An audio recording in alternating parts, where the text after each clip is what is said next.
السلام علیکم ورحمۃ اللہ وبرکاتہ۔ محترم سامعین کرام، سیرت النبی صلی اللہ علیہ وسلم کا یہ 27واں پارٹ ہے۔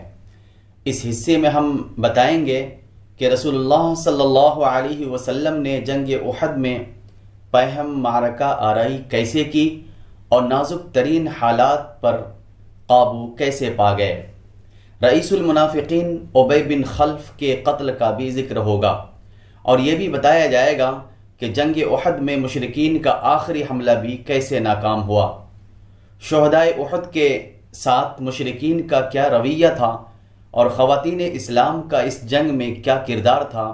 ان تمام باتوں پر انشاءاللہ سیر حاصل باتیں ہوں گی، لہٰذا غور سے سنیں اور اپنے سنہری ماضی سے سبق حاصل کریں، اور اگر مناسب سمجھیں تو چینل کو سبسکرائب بھی کر لیں۔ محترم سامعین کرام، رسول اللہ صلی اللہ علیہ وسلم کی پیہم معرکہ آرائی اور حالات پر قابو کے تعلق سے سماعت فرمائیں۔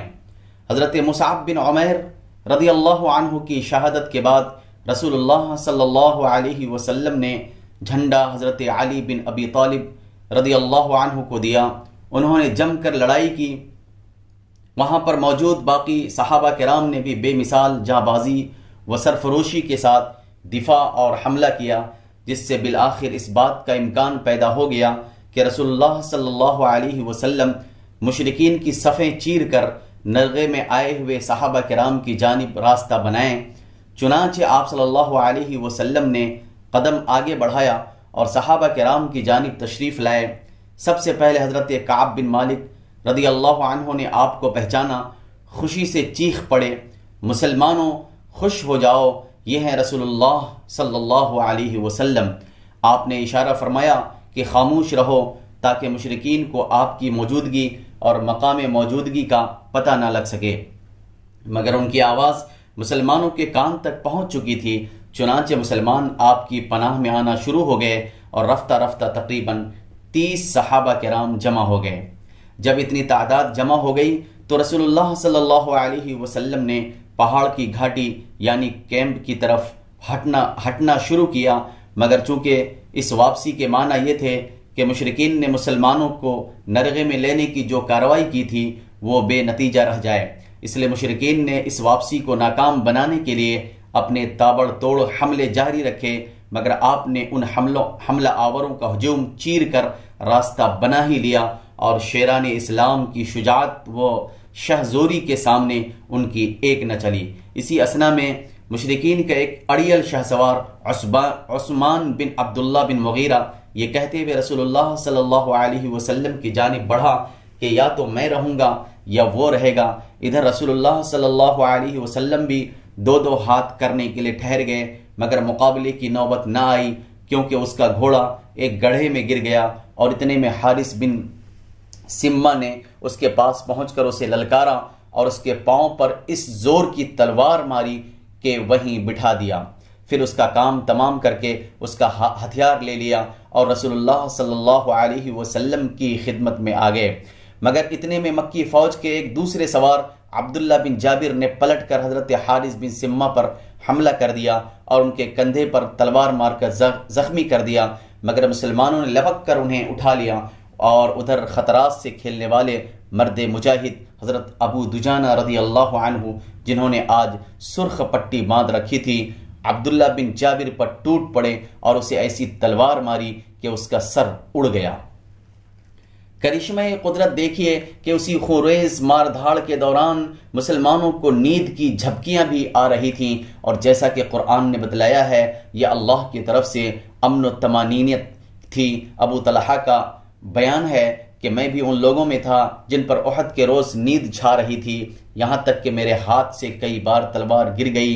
حالت یہ تھی کہ وہ گرتی تھی اور میں پکڑتا تھا، پھر گرتی تھی اور پھر پکڑتا تھا۔ خلاصہ یہ ہے کہ اس طرح کی جاں بازی و جاں سپاری کے ساتھ یہ دستہ منظم طور سے پیچھے ہٹتا ہوا پہاڑ کی گھاٹی میں واقع کیمپ تک جا پہنچا، اور بقیہ لشکر کے لیے بھی اس محفوظ مقام تک پہنچنے کا راستہ بنا دیا۔ چنانچہ باقی مادہ لشکر بھی اب آپ صلی اللہ علیہ وسلم کے پاس آ گیا، اور حضرت خالد کی فوجی عبقریت رسول اللہ صلی اللہ علیہ وسلم کی فوجی عبقریت کے سامنے ناکام ہو گئی۔ معزز سامعین کرام، ابی بن خلف کا قتل کیسے ہوا سماعت فرمائے۔ ابن اسحاق کا بیان ہے کہ جب رسول اللہ صلی اللہ علیہ وسلم گھاٹی میں تشریف لا چکے تو ابی بن خلف یہ کہتا ہوا آیا کہ محمد کہاں ہے، یا تو میں رہوں گا یا وہ رہے گا۔ صحابہ نے کہا یا رسول اللہ، ہم میں سے کوئی اس پر حملہ کرے۔ رسول اللہ صلی اللہ علیہ وسلم نے فرمایا اسے آنے دو۔ جب قریب آیا تو رسول اللہ صلی اللہ علیہ وسلم نے حارث بن سمہ سے ایک چھوٹا سا نیزہ لیا اور لینے کے بعد جھٹکا دیا تو اس طرح لوگ ادھر ادھر اڑ گئے جیسے اونٹ اپنے بدن کو جھٹکا دیتا ہے تو مکھیاں اڑ جاتی ہیں۔ اس کے بعد آپ صلی اللہ علیہ وسلم اس کے مد مقابل پہنچے۔ اس کی خود اور زرہ کے درمیان حلق کے پاس تھوڑی سی جگہ کھلی دکھائی پڑی۔ آپ صلی اللہ علیہ وسلم نے اسی پر ٹکا کر ایسا نیزہ مارا کہ وہ گھوڑے سے کئی بار لڑک گیا۔ جب قریش کے پاس گیا، درحالے کے گردن میں کوئی بڑی خراش نہ تھی، البتہ خون بند تھا اور بہتا نہ تھا، تو کہنے لگا مجھے واللہ محمد نے قتل کر دیا۔ لوگوں نے کہا خدا کی قسم تمہارا دل چلا گیا ہے، ورنہ تمہیں واللہ کوئی خاص چوٹ نہیں آئی ہے۔ اس نے کہا وہ مکے میں مجھ سے کہہ چکا تھا کہ میں تمہیں قتل کروں گا۔ میں تمہیں اس کا واقعہ یہ ہے کہ جب مکے میں ابی بن خلف کی ملاقات رسول اللہ صلی اللہ علیہ وسلم سے ہوتی تو وہ آپ سے کہتا اے محمد، میرے پاس عود نامی ایک گھوڑا ہے، میں اسے روزانہ 3 سا یعنی 7.5 کلو دانہ کھلاتا ہوں، اسی پر بیٹھ کر تمہیں قتل کروں گا۔ جواب میں رسول اللہ صلی اللہ علیہ وسلم فرماتے بلکہ انشاءاللہ میں تمہیں قتل کروں گا۔ یہ واقعہ تھا۔ تو جب چوٹ آئی ابی بن خلف کو تو اس نے کہا وہ مکے میں مجھ سے کہہ چکا تھا کہ میں تمہیں قتل کروں گا، اس لیے خدا کی قسم اگر وہ مجھ پر تھوک دیتا تو بھی میری جان چلی جاتی۔ بالآخر اللہ کا یہ دشمن مکہ واپس ہوتے ہوئے مقام صرف پہنچ کر مر گیا۔ ابو الاسود نے حضرت عروہ سے روایت کی ہے کہ یہ بیل کی طرح آواز نکالتا تھا اور کہتا تھا اس ذات کی قسم جس کے ہاتھ میں میری جان ہے، جو تکلیف مجھے ہے اگر وہ ذی المجاز کے سارے باشندوں کو ہوتی تو وہ سب کے سب مر جاتے۔ پہاڑ کی طرف نبی کریم صلی اللہ علیہ وسلم کی واپسی کے دوران ایک چٹان پڑ گئی۔ آپ نے اس پر چڑھنے کی کوشش کی مگر چڑھ نہ سکے، کیونکہ ایک تو آپ کا بدن بھاری ہو چکا تھا، دوسرے آپ نے دوہری زرہ پہن رکھی تھی اور پھر آپ کو سخت چوٹیں بھی آئی تھیں، لہٰذا حضرت طلحہ بن عبید اللہ رضی اللہ عنہ نیچے بیٹھ گئے اور آپ کو سوار کر کے کھڑے ہو گئے۔ اس طرح آپ صلی اللہ علیہ وسلم چٹان پر پہنچ گئے۔ آپ نے فرمایا طلحہ نے جنت واجب کر لی۔ مشرکین کا آخری حملہ، اس تعلق سے سماعت فرمائیں جب رسول اللہ صلی اللہ علیہ وسلم گھاٹی کے اندر اپنی قیادت گاہ میں پہنچ گئے تو مشرکین نے مسلمانوں کو زک پہنچانے کی آخری کوشش کی۔ ابن اسحاق کا بیان ہے کہ اس اثنا میں کہ رسول اللہ صلی اللہ علیہ وسلم گھاٹی کے اندر تشریف فرما تھے، ابو سفیان اور خالد بن ولید کی قیادت میں مشرکین کا ایک دستہ چڑھ آیا۔ رسول اللہ صلی اللہ علیہ وسلم نے دعا فرمائی کہ اے اللہ یہ ہم سے اوپر نہ جانے پائیں۔ پھر حضرت عمر رضی اللہ عنہ اور مہاجرین کی ایک جماعت نے لڑ کر انہیں پہاڑ سے نیچے اتار دیا۔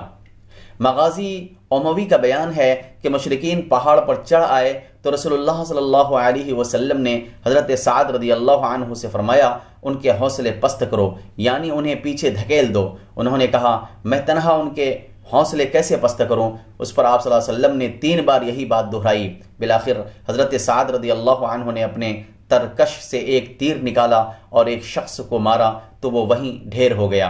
حضرت سعد کہتے ہیں کہ میں نے پھر اپنا تیر لیا، اسے پہچانتا تھا اور اس سے دوسرے کو مارا تو اس کا بھی کام تمام ہو گیا۔ اس کے بعد پھر تیر لیا، اسے پہچانتا تھا اور اس سے ایک تیسرے کو مارا تو اس کی بھی جان جاتی رہی۔ اس کے بعد مشرکین نیچے اتر گئے۔ میں نے کہا یہ مبارک تیر ہے، پھر میں نے اسے اپنے ترکش میں رکھ لیا۔ یہ تیر زندگی بھر حضرت سعد کے پاس رہا اور ان کے بعد ان کی اولاد کے پاس رہا۔ شہداء کا مصطلح، یہ آخری حملہ تھا جو مشرکین نے نبی کریم صلی اللہ علیہ وسلم کے خلاف کیا تھا۔ چونکہ انہیں آپ کے انجام کا صحیح علم نہ تھا بلکہ آپ کی شہادت کا تقریباً یقین تھا، اس لیے انہوں نے اپنے کیمپ کی طرف پلٹ کر مکہ واپسی کی تیاری شروع کر دی۔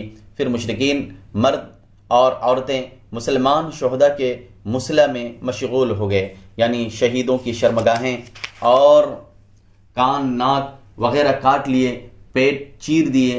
ہند بنت عتبہ نے حضرت حمزہ رضی اللہ عنہ کا کلیجہ چاک کر دیا اور منہ میں ڈال کر چبایا اور نگلنا چاہا، لیکن نگل نہ سکی تو تھوک دیا اور کٹے ہوئے کانوں اور ناکوں کا پازیب اور ہار بنایا۔ آخر تک جنگ لڑنے کے لیے مسلمانوں کی مستعدی کے تعلق سے سماعت فرمائیں۔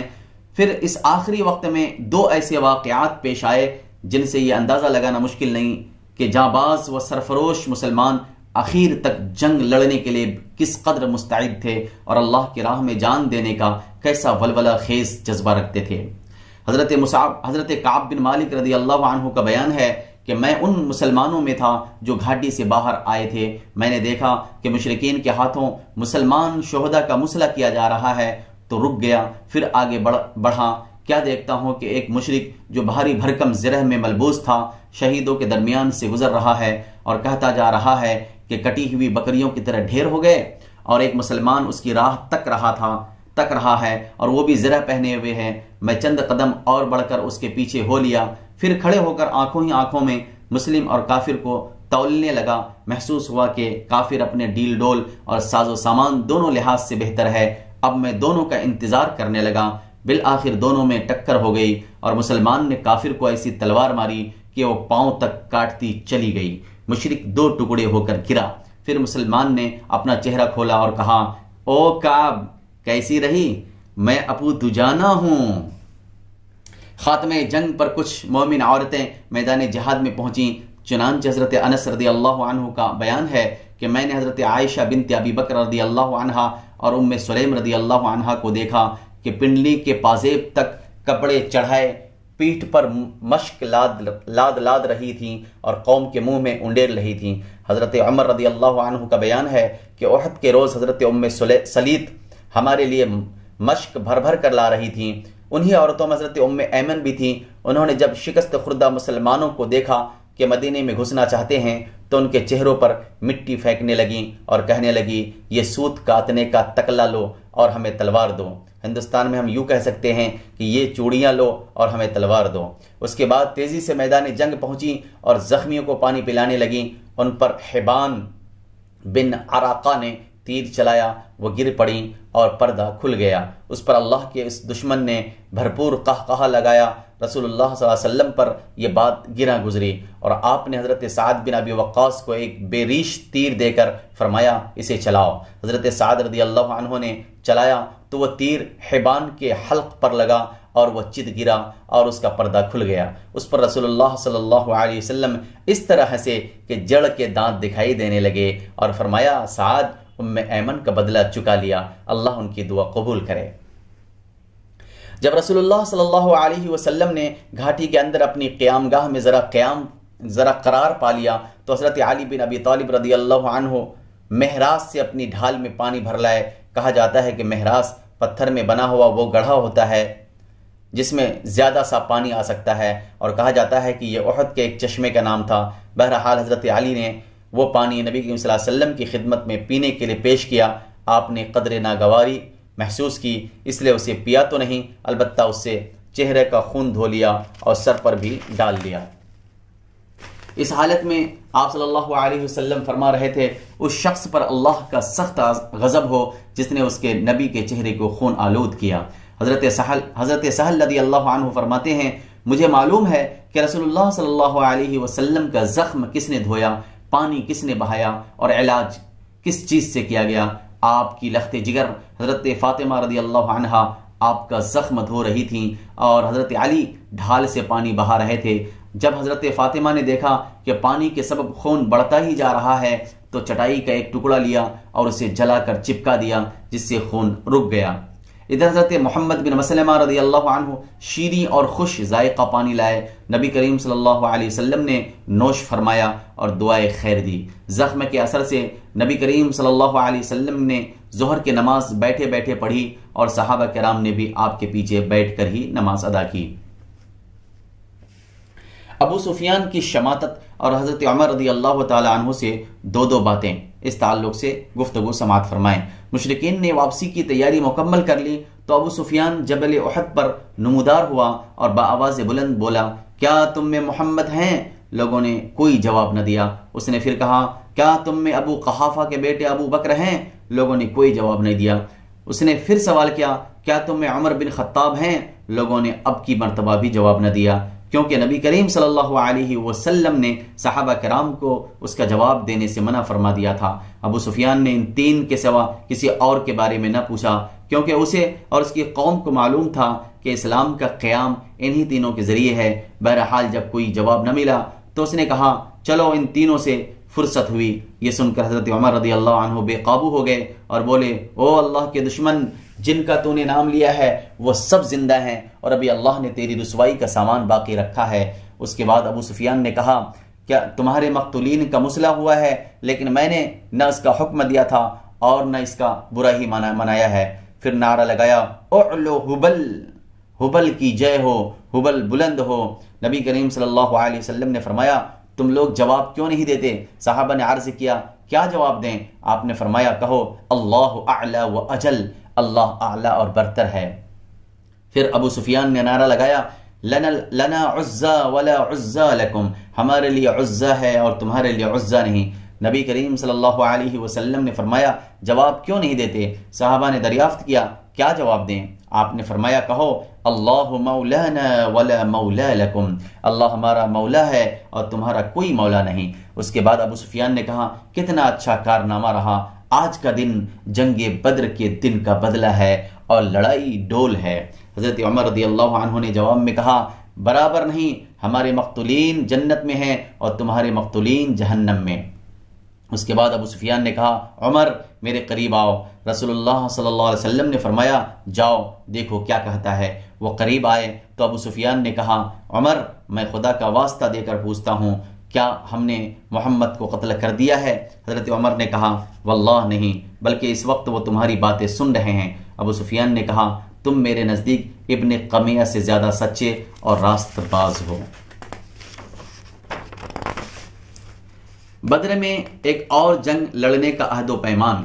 ابن اسحاق کا بیان ہے کہ ابو سفیان اور اس کے رفقا واپس ہونے لگے تو ابو سفیان نے کہا، آئندہ سال بدر میں پھر لڑنے کا وعدہ ہے۔ رسول اللہ صلی اللہ علیہ وسلم نے ایک صحابی سے فرمایا، کہہ دو ٹھیک ہے، اب یہ حالت ہمارے اور تمہارے درمیان طے ہو گئی، اور اب یہ بات ہمارے اور تمہارے درمیان طے ہو گئی۔ اس کے بعد رسول اللہ صلی اللہ علیہ وسلم نے حضرت علی بن ابی طالب رضی اللہ عنہ کو روانہ کیا اور فرمایا، قوم یعنی مشرکین کے پیچھے پیچھے جاؤ اور دیکھو وہ کیا کر رہے ہیں اور ان کا ارادہ کیا ہے۔ اگر انہوں نے گھوڑے پہلو میں رکھے ہوں اور اونٹوں پر سوار ہوں تو ان کا ارادہ مکے کا ہے، اور اگر گھوڑوں پر سوار ہوں اور اونٹ ہانک کر لے جائیں تو مدینے کا ارادہ ہے۔ پھر فرمایا، اس ذات کی قسم جس کے ہاتھ میں میری جان ہے، اگر انہوں نے مدینے کا ارادہ کیا تو میں مدینے جا کر ان سے دو دو ہاتھ کروں گا۔ حضرت علی رضی اللہ عنہ کا بیان ہے کہ اس کے بعد میں ان کے پیچھے نکلا تو دیکھا کہ انہوں نے گھوڑے پہلو میں کر رکھے ہیں، اونٹوں پر سوار ہیں اور مکے کا رخ ہے۔ شہیدوں اور زخمیوں کی خبرگیری کے تعلق سے سماعت فرمائیں۔ قریش کی واپسی کے بعد مسلمان اپنے شہیدوں اور زخمیوں کی کھوج خبر لینے کے لیے فارغ ہو گئے۔ حضرت زید بن ثابت رضی اللہ عنہ کا بیان ہے کہ احد کے روز رسول اللہ صلی اللہ علیہ وسلم نے مجھے بھیجا کہ میں سعد بن الربیع کو تلاش کروں، اور فرمایا کہ اگر وہ دکھائی پڑ جائیں تو انہیں میرا سلام کہنا اور یہ کہنا کہ رسول اللہ صلی اللہ علیہ وسلم دریافت کر رہے ہیں کہ تم اپنے آپ کو کیسا پا رہے ہو۔ حضرت زید کہتے ہیں کہ میں مقتولین کے درمیان چکر لگاتے ہوئے ان کے پاس پہنچا تو ان کی آخری سانس آ جا رہی تھی، انہیں نیزے، تلوار اور تیر کے 70 سے زیادہ زخم آئے تھے۔ میں نے کہا، اے سعد، اللہ کے رسول آپ کو سلام کہتے ہیں اور دریافت فرما رہے ہیں کہ مجھے بتاؤ اپنے آپ کو کیسا پا رہے ہو۔ انہوں نے کہا، رسول اللہ صلی اللہ علیہ وسلم کو سلام، آپ سے عرض کرو کہ یا رسول اللہ جنت کی خوشبو پا رہا ہوں، اور میری قوم انصار سے کہو کہ اگر تم میں سے ایک آنکھ بھی ہلتی رہی اور دشمن رسول اللہ صلی اللہ علیہ وسلم تک پہنچ گیا تو تمہارے لیے اللہ کے نزدیک کوئی عذر نہ ہوگا۔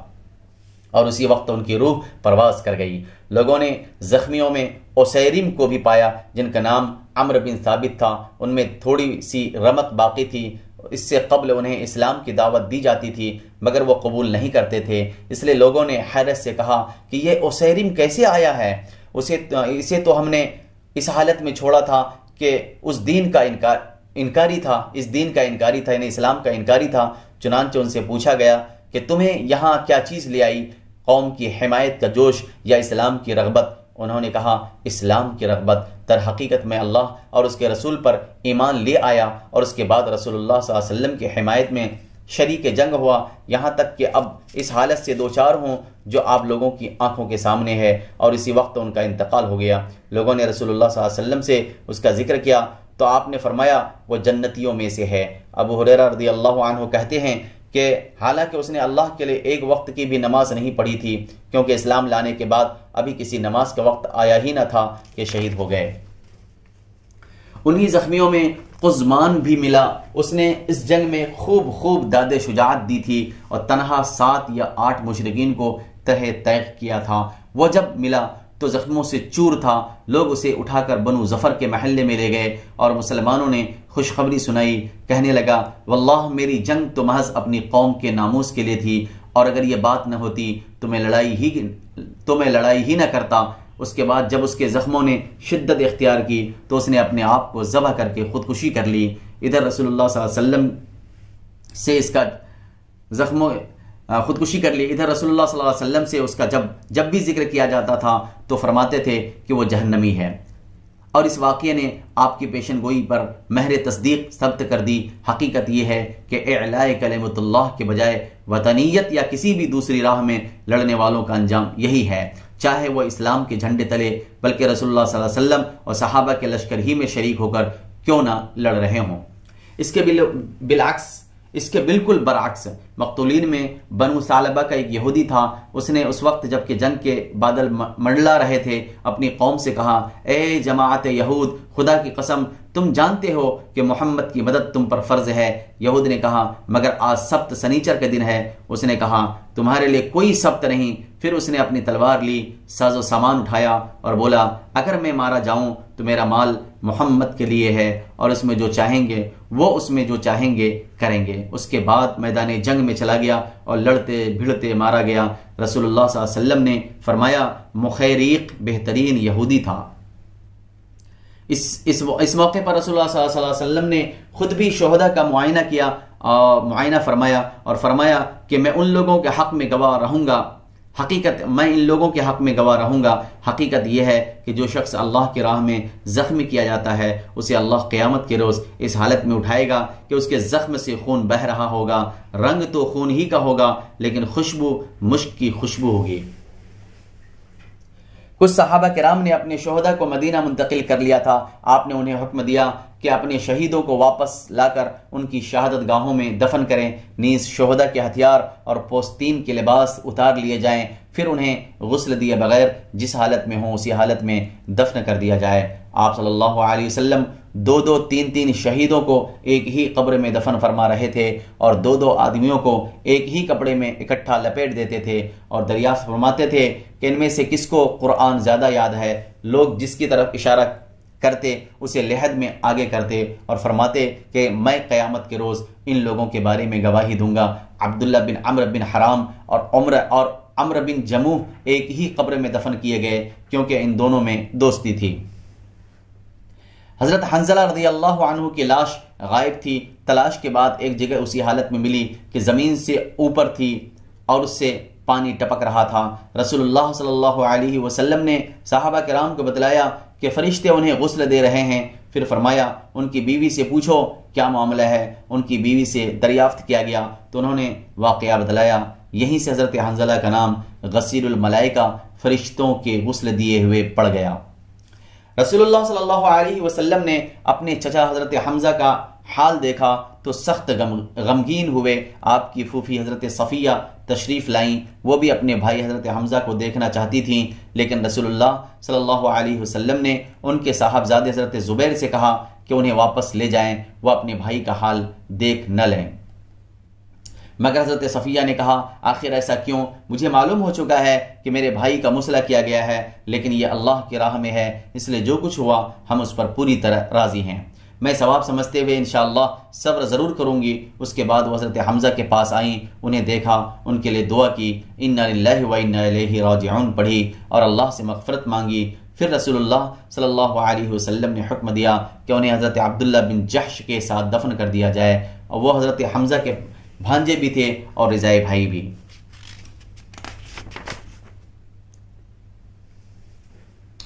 حضرت عبداللہ بن مسعود رضی اللہ عنہ کا بیان ہے کہ رسول اللہ صلی اللہ علیہ وسلم حضرت حمزہ بن عبد المطلب پر جس طرح روئے، اس سے بڑھ کر روتے ہوئے ہم نے آپ کو کبھی نہیں دیکھا۔ آپ نے انہیں قبلے کی طرف رکھا، پھر ان کے جنازے پر کھڑے ہوئے اور اس طرح روئے کہ آواز بلند ہو گئی۔ در حقیقت شہداء کا منظر تھا ہی بڑا دل دوز۔ چنانچہ حضرت خباب بن ارت کا بیان ہے کہ حضرت حمزہ کے لیے ایک سیاہ دھاریوں والی چادر کے سوا کوئی کفن نہ مل سکا۔ یہ چادر سر پر ڈالی جاتی تو پاؤں کھل جاتے، اور پاؤں پر ڈالی جاتی تو سر کھل جاتا۔ بالآخر چادر سے سر ڈھک دیا گیا اور پاؤں پر اذخر گھاس ڈال دی گئی۔ حضرت عبد الرحمن بن عوف کا بیان ہے کہ مصعب بن عمیر کی شہادت واقع ہوئی اور وہ مجھ سے بہتر تھے، تو انہیں ایک چادر کے اندر کفنایا گیا۔ حالت یہ تھی کہ اگر ان کا سر ڈھانکا جاتا تو پاؤں کھل جاتے، اور پاؤں ڈھانکے جاتے تو سر کھل جاتا تھا۔ ان کی یہی کیفیت حضرت خباب نے بھی بیان کی ہے، اور اتنا مزید اضافہ فرمایا ہے کہ اس کیفیت کو دیکھ کر نبی کریم صلی اللہ علیہ وسلم نے ہم سے فرمایا کہ چادر سے ان کا سر ڈھانک دو اور پاؤں پر اذخر ڈال دو۔ رسول اللہ صلی اللہ علیہ وسلم اللہ عز و جل کی حمد و ثنا کرتے اور اس سے دعا فرماتے ہیں۔ امام احمد کی روایت ہے کہ احد کے روز جب مشرکین واپس چلے گئے تو رسول اللہ صلی اللہ علیہ وسلم نے صحابہ کرام سے فرمایا، برابر ہو جاؤ، ذرا میں اپنے رب عز و جل کی ثنا کروں۔ اس حکم پر صحابہ کرام نے آپ کے پیچھے صفیں باندھ لی اور آپ نے یوں فرمایا، اے اللہ تیرے ہی لیے ساری حمد ہے۔ اے اللہ جس چیز کو تو کشادہ کر دے اسے کوئی تنگ نہیں کر سکتا، اور جس چیز کو تو تنگ کر دے اسے کوئی کشادہ نہیں کر سکتا۔ جس شخص کو تو گمراہ کر دے اسے کوئی ہدایت نہیں دے سکتا، اور جس شخص کو تو ہدایت دے دے اسے کوئی گمراہ نہیں کر سکتا۔ جس چیز کو تو روک دے اسے کوئی دے نہیں سکتا، اور جو چیز تو دے دے اسے کوئی روک نہیں سکتا۔ جس چیز کو تو دور کر دے اسے کوئی قریب نہیں کر سکتا، اور جس چیز کو تو قریب کر دے اسے کوئی دور نہیں کر سکتا۔ اے اللہ ہمارے اوپر اپنی برکتیں، رحمتیں اور فضل و رزق پھیلا دے۔ اے اللہ میں تجھ سے برقرار رہنے والی نعمت کا سوال کرتا ہوں جو نہ ٹلے اور نہ ختم ہو۔ اے اللہ میں تجھ سے فقر کے دن مدد کا اور خوف کے دن امن کا سوال کرتا ہوں۔ اے اللہ جو کچھ تو نے ہمیں دیا ہے اس کے شر سے، اور جو کچھ نہیں دیا ہے اس کے بھی شر سے تیری پناہ چاہتا ہوں۔ اے اللہ ہمارے نزدیک ایمان کو محبوب کر دے اور اسے ہمارے دلوں میں خوشنما بنا دے، اور کفر و فسق اور نافرمانی کو ناگوار بنا دے، اور ہمیں ہدایت یافتہ لوگوں میں کر دے۔ اے اللہ ہمیں مسلمان رکھتے ہوئے وفات دے، اور مسلمان ہی رکھتے ہوئے زندہ رکھ، اور رسوائی اور فتنے سے دوچار کیے بغیر صالحین میں شامل فرما۔ اے اللہ تو ان کافروں کو مار اور ان پر سختی اور عذاب کے کر جو تیرے پیغمبروں کو جھٹلاتے اور تیری راہ سے روکتے ہیں۔ اے اللہ ان کافروں کو بھی مار جنہیں کتاب دی گئی۔ یا الہ الحق۔ مدینے کو واپسی اور محبت و جاں سپاری کے نادر واقعات سماعت فرمائیں۔ شہداء کی تدفین اور اللہ عز و جل کی ثنا و دعا سے فارغ ہو کر رسول اللہ صلی اللہ علیہ وسلم نے مدینے کا رخ فرمایا۔ جس طرح دوران کارزار اہل ایمان صحابہ سے محبت و جاں سپاری کے نادر واقعات کا ظہور ہوا تھا، اسی طرح اثناء راہ میں اہل ایمان صحابیات سے صدق و جاں سپاری کے عجیب واقعات ظہور میں آئے۔ چنانچہ راستے میں حضور صلی اللہ علیہ وسلم کی ملاقات حضرت حمنہ بنت جحش سے ہوئی۔ انہیں ان کے بھائی عبداللہ بن جحش کی شہادت کی خبر دی گئی۔ انہوں نے انا للہ پڑھی اور دعائے مغفرت کی۔ پھر ان کے ماموں حضرت حمزہ بن عبد المطلب کی شہادت کی خبر دی گئی۔ انہوں نے پھر انا للہ پڑھی اور دعائے مغفرت کی۔ اس کے بعد ان کے شوہر حضرت مصعب بن عمیر کی شہادت کی خبر دی گئی تو تڑپ کر چیخ اٹھیں اور دھاڑ مار کر رونے لگیں۔ رسول اللہ صلی اللہ علیہ وسلم نے فرمایا عورت کا شوہر اس کے یہاں ایک خصوصی درجہ رکھتا ہے۔ اسی طرح آپ کا گزر بنو دینار کے ایک خاتون کے پاس سے ہوا جس کے شوہر بھائی اور والد تینوں خلعت شہادت سے سرفراز ہو چکے تھے۔ جب انہیں ان لوگوں کی شہادت کی خبر دی گئی تو کہنے لگیں کہ رسول اللہ صلی اللہ علیہ وسلم کا کیا ہوا؟ لوگوں نے کہا ام فلاں حضور بخیر ہیں اور بحمدللہ جیسا تم چاہتی ہو ویسے ہی ہیں۔ خاتون نے کہا ذرا مجھے دکھلا دو، میں بھی آپ کا وجود مبارک دیکھ لوں۔ لوگوں نے انہیں اشارے سے بتلایا۔ جب ان کی نظر آپ پر پڑی تو بے ساختہ پکار اٹھیں کل مصیبت بعدک جلل، آپ صلی اللہ علیہ وسلم کے بعد ہر مصیبت ہیچ ہے۔ اثناء راہ میں حضرت سعد بن معاذ رضی اللہ تعالی عنہ کی والدہ آپ کے پاس دوڑتی ہوئی آئیں۔ اس وقت حضرت سعد بن معاذ رسول اللہ صلی اللہ علیہ وسلم کے گھوڑے کے لگام تھامے ہوئے تھے۔ کہنے لگے یا رسول اللہ میری والدہ ہیں۔ آپ نے فرمایا انہیں مرحبا ہو۔ اس کے بعد ان کے استقبال کے لیے رک گئے۔ جب وہ قریب آ گئیں تو آپ نے ان کے صاحبزادے عمرو بن معاذ کی شہادت پر کلمات تعزیت کہتے ہوئے انہیں تسلی دی اور صبر کی تلقین فرمائی۔ کہنے لگیں جب میں نے آپ کو بسلامت دیکھ لیا تو میرے لیے ہر مصیبت ہیچ ہے۔ پھر رسول اللہ صلی اللہ علیہ وسلم نے شہدائے احد کے لیے دعا فرمائی اور فرمایا اے ام سعد تم خوش ہو جاؤ اور شہداء کے گھر والوں کو خوشخبری سنا دو کہ ان کے شہداء سب کے سب ایک ساتھ جنت میں ہیں اور اپنے گھر والوں کے بارے میں ان سب کی شفاعت قبول کر لی گئی ہے۔ کہنے لگیں اے اللہ کے رسول ان کے پسماندگان کے لیے بھی دعا فرما دیجئے۔ آپ نے فرمایا اے اللہ ان کے دلوں کا غم دور کر ان کی مصیبت کا بدل عطا فرما اور باقی ماندگان کی بہترین دیکھ بھال فرما۔ رسول اللہ صلی اللہ علیہ وسلم اب مدینے میں اسی روز شنبہ 7 شوال 3 ہجری کو سرے شام رسول اللہ صلی اللہ علیہ وسلم مدینہ پہنچے، مگر گھر پہنچ کر اپنی تلوار حضرت فاطمہ رضی اللہ عنہا کو دی اور فرمایا بیٹی اس کا خون دھو دو، خدا کی قسم یہ آج میرے لیے بہت صحیح ثابت ہوئی۔ پھر حضرت علی رضی اللہ عنہ نے بھی تلوار لپکائی اور فرمایا اس کا بھی خون دھو دو، واللہ یہ بھی آج بہت صحیح ثابت ہوئی۔ اس پر رسول اللہ صلی اللہ علیہ وسلم نے فرمایا اگر تم نے بیلاگ جنگ کی ہے تو تمہارے ساتھ سہل بن حنیف اور ابو دجانہ بھی بیلاگ جنگ کی ہے۔ بیشتر روایتیں متفق ہیں کہ مسلمان شہداء کی تعداد 70 تھی، جن میں بھاری اکثریت انصار کی تھی، یعنی ان کے 65 آدمی شہید ہوئے تھے، 41 خزرج سے اور 24 اوس سے، ایک آدمی یہود سے قتل ہوا تھا اور مہاجرین شہداء کی تعداد صرف 4 تھی۔ باقی رہے قریش کے مقتولین تو ابن اسحاق کے بیان کے مطابق ان کی تعداد 22 تھی، لیکن اصحاب مغازی اور اہل سیر نے اس معرکے کی جو تفصیلات ذکر کی ہیں اور جن میں ضمناً جنگ کے مختلف مرحلوں میں قتل ہونے والے مشرکین کا تذکرہ آیا ہے، ان پر گہری نظر رکھتے ہوئے وقت پسندی کے ساتھ حساب لگایا جائے تو یہ تعداد 22 نہیں بلکہ 37 ہوتی ہے۔ واللہ اعلم بالصواب، وآخر دعوانا ان الحمد للہ رب العالمین۔ السلام علیکم ورحمۃ اللہ وبرکاتہ۔